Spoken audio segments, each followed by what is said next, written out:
भाई रोज़गार के तो मसाइल वैसे ही यहाँ पे चल ही रहे हैं। तो पहले तो रोज़ी रोटी मिल भी जाती थी, लेकिन अब नौकरी का तो खैर सवाल ही नहीं है इस एज ग्रुप के अंदर।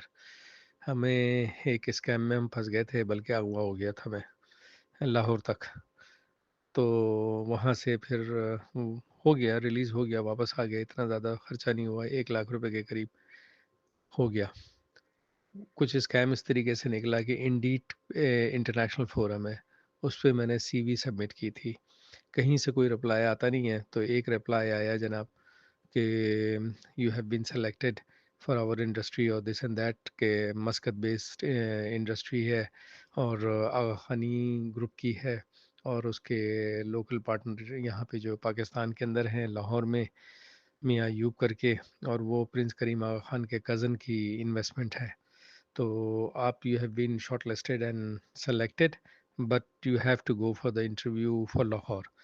कुछ इस तरीके से उन्होंने, अभी ये 4-5 दिन लास्ट वीक की बात है, कि ट्रैप किया, मुझे फ़ोन किया कि आप जी लाहौर आइए। मैं लाहौर फिर जहाज़ की टिकटें बुक करवाई। मैंने कहा भाई इसके पैसे कौन देगा? कह लेंगे rest assure it will be reimburse to you upon arrival. मैंने कहा अच्छा ठीक है। फिर वो लाहौर गए इमरजेंसी में, 80,000 रुपये का तकरीबन टिकट मिला यहाँ पे रिटर्न। तो सुबह मेरे ख्याल में 12-1 बजे के करीब वहाँ पहुँचे। वहाँ पे उन्होंने मुझे रिसीव किया, उनकी गाड़ी आई, लेके चली जनाब ऑफिस की तरफ। फिर बीच में उनके फ़ोन आते रहे कि जनाब वो ऑफिस ना जाएं, हमारे चेयरमैन बहुत ज़्यादा बिजी हैं, उनकी वालदा की बड़ी तबीयत ख़राब है, हार्ट की पेशेंट है, वो भी घर पे हैं, आप जा कर के ज़रा उनसे घर पे मिल लीजिए बस 5 से 10 मिनट।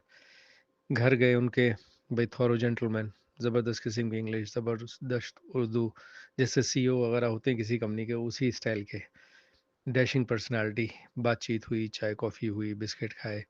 अच्छा जी ठीक है, अब आप इनको होटल ले जाएं और यू हैव बीन सेलेक्टेड ना, और सब कुछ everything is has been done. उन्होंने मेरे सामने इंस्ट्रक्शन दे रहे हैं कि इनका कॉन्ट्रैक्ट लेटर साइन करो, इनकी गाड़ी का सब चीज़ें पेपर्स निकालो और इनको कल जाने से पहले सब कुछ हैंड ओवर कर दो। फिर वहाँ से उनका बंदा लेके चला मुझे शौकत खानम हॉस्पिटल वगैरह, जहाँ पे उधर होटल हैं छोटे छोटे से, वहाँ पे मुझे उसने ड्रॉप किया। मैं ये नहीं एक्सपेक्ट कर रहा था। अच्छा ऑफ़र उन्होंने बड़ी ज़बरदस्त दी थी। कहा कि जनाब 6 लाख रुपए आपकी तनख्वाह है और गाड़ी है, ये है वो है, दुनिया जान के बेनिफिट।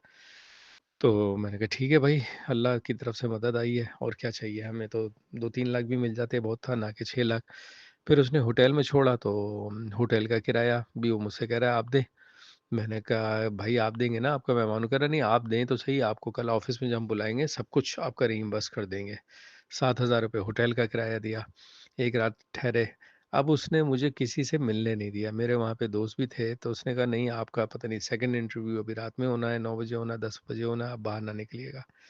फिर वो रात में नहीं किया, फिर मुझसे सुबह बोलता है कि 10 बजे गाड़ी आपको पिक कर लेगी, you come over here at our office, sign the contract and we will drop you on the airport.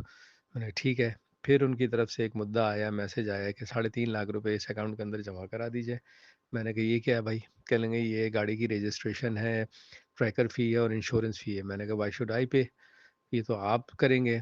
तो कह रहे नहीं ये पोर्शन जो है ना एम्प्लॉई को अपनी तरफ से करना होता है। मैंने कहा मेरे पास I am not carrying 3.5 lakh रुपए विद मी, मेरे पास तो इतने पैसे नहीं हैं, और अगर होंगे भी तो मैं कराची पहुंच के ही कर सकता हूँ, अभी तो नहीं कर सकता।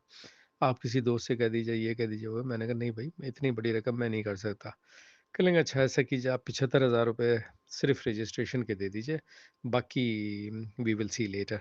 अब यहाँ मेरा दिमाग ठनका। मैंने कहा यार ये क्या चक्कर है, अभी तक मेरे जहन में नहीं आ रहा था। मेरे वहाँ पे एक दोस्त हैं आसिफ करके, उनको फ़ोन किया मैंने कहा यार ऐसी ऐसी बात है। उसी ने मेरी टिकटें बुक कराई थी, अभी 80,000 रुपये भी उसे देने। तो उससे आसिफ को मैंने होल स्टोरी सुनाई, तो उसने कहा यार नदीम भाई आप मुझसे कराची में बात कर लेते तो मैं आपको वहीं मना कर देता। बहरहाल आप you will leave the hotel immediately, चाहे कहीं भी। वो डिफेंस में रहते हैं। कह लेंगे मुझे पहुंचने में आपके पास 1 घंटा लगेगा, आप होटल से बाहर निकले और रिक्शा टैक्सी जो भी निकले मिले आपको, आप होटल से भागो। ये पूरा यहाँ पे स्कैम चल रहा है। खैर मैंने बाहर से रिक्शा लिया, 1,500 रुपये में रिक्शा तय हुआ, वो डिफेंस की तरफ जा रहा है, घंटे भर का रास्ता। इस दौरान बीच में क्या हुआ, आसिफ ने कहा था फ़ोन आप बंद नहीं कीजिएगा, आप मुझसे कांटेक्ट में रहिएगा। तो आधे घंटे तक कोई आसिफ से बातचीत नहीं हुई। तो रक्शे का इतना शोर था कि मैंने वो मोबाइल फ़ोन अपने ब्रीफ़केस में सामने वाली जेब में रख दिया। अब इस दौरान उस बेचारे ने कॉल की तो मैं शोर की वजह से मुझे आवाज़ नहीं आई। 7-8 कॉलें, जब मैंने देखा उसको मैंने रिस्पॉन्ड किया, वो तो बुरी तरीके से चीख-चिल्ला रहा था, रोने लग गया। कह रहे, "यार नदीम भाई क्या हरकत करते हो? आपने फ़ोन नहीं उठाया, मैं तो समझा आप गए हो, रिक्शे वाला भी आपको ले गया, उनके साथ मिले हुए थे।" अभी इनका ये प्लान था कि आपको ऑफ़िस बुलाते और वहाँ पे आपको रोकते, फिर वो अपनी डिमांड करते। अगर आप उनके साथ चले जाते आज सुबह, तो 5-10 लाख से कम में जान नहीं छूटनी थी। फिर आसिफ मिला मुझे 10 बजे, उस बेचारे ने नाश्ता-वाश्ता करवाया और 11 बजे मुझे एयरपोर्ट पे ड्रॉप किया कि मैं वापस आया। तो इस तरह उनके चुंगल से बचे। उन्हें कोई रैंसम तो नहीं देना पड़ा, तकरीबन लाख रुपए मेरे ऊपर खर्च हो गए। बस यही हुआ कि अल्लाह ताला ने बड़ी मुसीबत से बचाया। और बस यार आ जाते हैं, क्या करें, सब लोग मशवरे दे रहे हैं, यार तुमको ये सोचना चाहिए था, वो सोचना। मैंने कहा यार दिमाग माऊफ हो जाता है, कुछ समझ में नहीं आता है कि क्या कुछ, सारी दुनिया घूमी हुई है, इतने पढ़े लिखे हैं, सब कुछ हैं, लेकिन आ गए उनके झांसे में। तो सब ने बोला कि भाई आपकी जान बची, वरना अगर उनको पैसे नहीं मिलते तो जान भी ले लेते हैं। तो बहरहाल आप सब लोगों की दुआएं हैं, माँ बाप की, बहन भाइयों की, रिश्तेदारों दोस्तों की, तो जो हम इस तरीके से बच गए। मैंने इसलिए आपको सुना रहा हूँ कि आपके भी सोशल सर्किल में लोग होंगे यहाँ पे भी, तो ज़रा सबको बता दो भाई इस तरह के धोखे में ना आए। ठीक है भाई बशर, बहुत शुक्रिया, अल्लाह हाफ़िज़।